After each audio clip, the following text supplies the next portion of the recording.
Grab all the weapons you can, folks, cause we're going to detail the most powerful and most tragic boss fight of the Evil Within 2 video game. We're talking about the Matriarch, a mother-turned-monster who would spare no one when it comes to the safety of her daughter Lily. In this game, you play as Lily's father Sebastian, who's been roaming the zombie-infested world of Stem to rescue his daughter. Sadly, after dealing with countless zombies and the people responsible for the mess, he learns that he must kill his wife too. If he fails to do so, Lily will be forever trapped in the Stem world. Now, without much delay, let's dive into this video and explain everything you need to know about the final boss, the scariest boss and the final villain of Evil Within 2.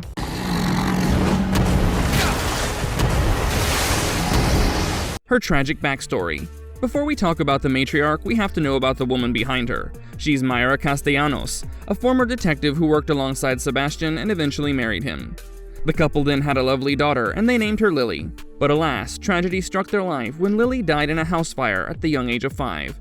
However, Mayra was convinced that her daughter wasn't really dead, and that it was all a stage act to kidnap her. Shortly afterward, Mayra also goes missing. Now fast forward to 3 years after the event, when the story of the Evil Within 2 happens. During these 3 years, she discovered that her daughter was in fact kidnapped by an elusive organization called the Mobius. The organization wanted to use Lily as the core of their STEM system to simulate an ideal town called Union. So she joined Mobius too, and hatched a plan to bring them down and save her daughter. Come to Mother, Lily. I will protect you. Her appearance as the final boss. Mayra fully manifests into the Matriarch in Chapter 16 of the game. A little before this happens, we see her killing Theodore, whom Sebastian had defeated, and then telling her husband to leave her and Lily alone. Of course, he doesn't understand Mayra's motives here, so he follows her and reaches a recreation of their real home. There, he confronts Mayra, and she tells him that she and Lily must live here to keep her safe from pain and protect her. Afterward, he pursues her to escape this twisted world, but her maternal instincts kick in on a fanatical level, and then she charges at him with the intent to kill. Then bang, Sebastian shoots her right in the face. This was the it moment for our villain, because if he could hurt her, then he would hurt Lily too. So after taking that bullet, her transformation started. Her face began to crack to reveal red, pulsating stuff that was honestly really gross to look at. Then she let out an immensely powerful scream to finally manifest into the Monarch. She turns into a huge monster with a human-like body above the waist, but severely deformed.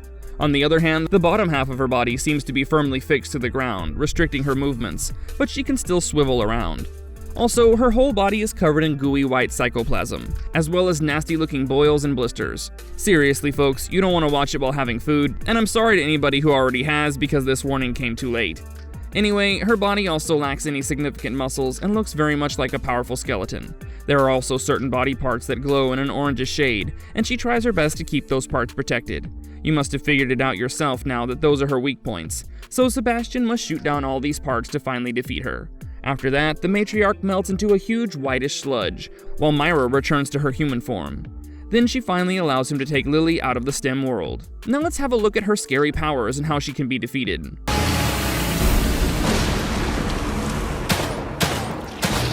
How powerful is Matriarch? The Matriarch is pretty scary, not only by looks but also by her powers as well. She's the final boss after all. One of her prevalent powers is the psychoplasm that constantly secretes from her body. With this white substance, she had also formed 2 previous monsters in the game. They were the Effigy and the Watcher. The Effigy was like a melted flesh monster connected to a telephone pole for energy, and it walked with its large hands. On the other side, the Watcher was a floating mass of this psychoplasm. It had neither a jaw nor a proper face, but it could project claws from anywhere its psychoplasm was spilled. Both of these monsters were a good challenge for Sebastian, which clearly foreshadows the strength of the Matriarch. Moreover, she's practically the size of a multi-story building, which makes it even more difficult to defeat her, so only long-range weapons remain effective against her. She also has 4 major weak spots: her stomach, 2 shoulders, and her mouth, so there are 4 phases in the final fight that must be cleared to bring her down. When the fight begins, her stomach region glows orange, and she constantly tries to crush you with her claws. She's also aware of her weak point, and periodically keeps it protected with her one hand, while the other tries to smack Sebastian.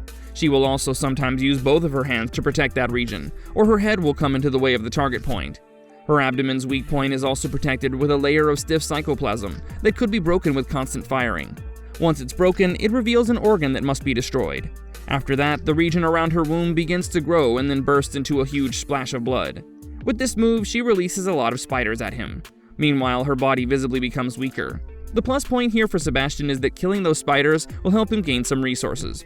On the other side, Matriarch's abdomen region practically vanishes, and all that remains is her rib section and the body above that. This means that the first phase of the fight has been cleared. After this, her shoulder blades begin to glow, but they're not so easy to shoot. These points remain hidden while she's in an upright position. This actually gives her the upper hand because Sebastian can't really do much to defeat her unless her shoulder blades are directly exposed to him. Due to this, she can now serve the first attack before he shoots her. This is the second phase of the battle.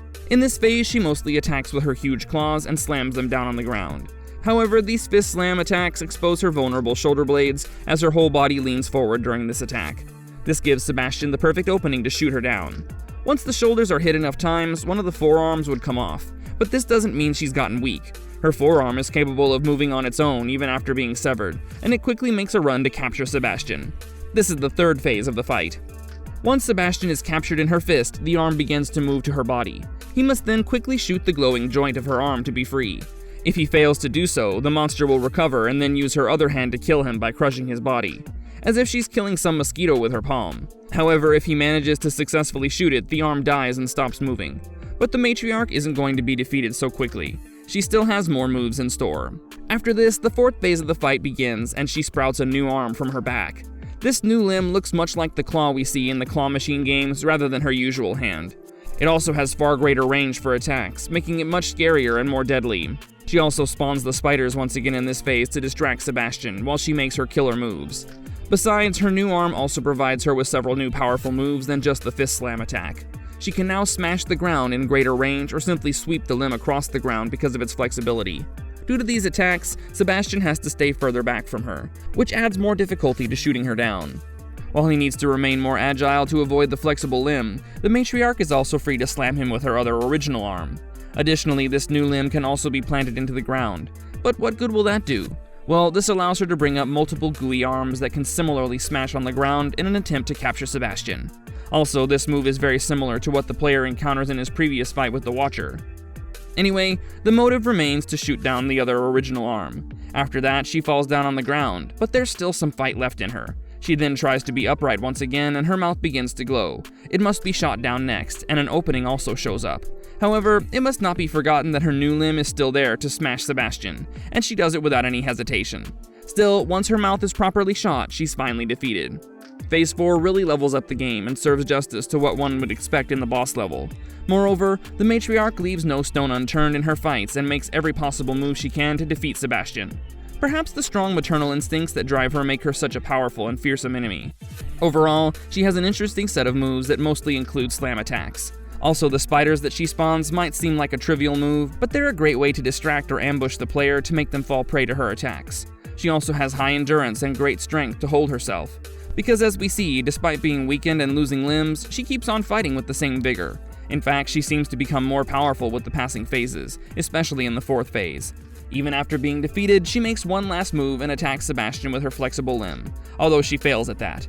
This only shows how much of a dedicated fighter this monster is. This is why she's a difficult enemy to beat and the scariest monster that we encounter in the game.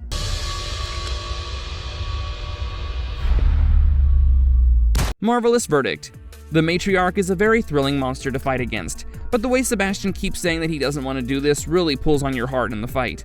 After all, despite being a monster, it was his wife whom he was fighting against.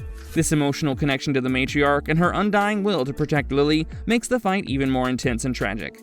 Well, that's kinda it. Do comment what you think on this video and which character we should explore next. If you like our content, don't forget to leave a like and subscribe to us if you haven't already. Have a good one and be safe. Thanks, everyone.